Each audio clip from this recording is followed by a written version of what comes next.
ছাত্রলীগ যারা যারা আছেন, যেই ছাত্র মানে ছাত্রলীগ থাকতেন তো ছাত্র বলা যায় না, যে লীগের পোলাপেলগুলো আছেন আপনাদের জন্য বসে আসছি। কোনো লীগের যদি আমার সাথে দেখা করার ইচ্ছা থাকে তাহলে চলে আসেন, আমি আসছি এখানে।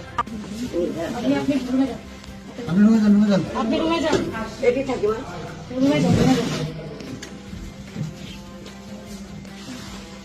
কি উনি উঠতেছে না কেন? ওনারা উঠায় নিয়ে আসেন।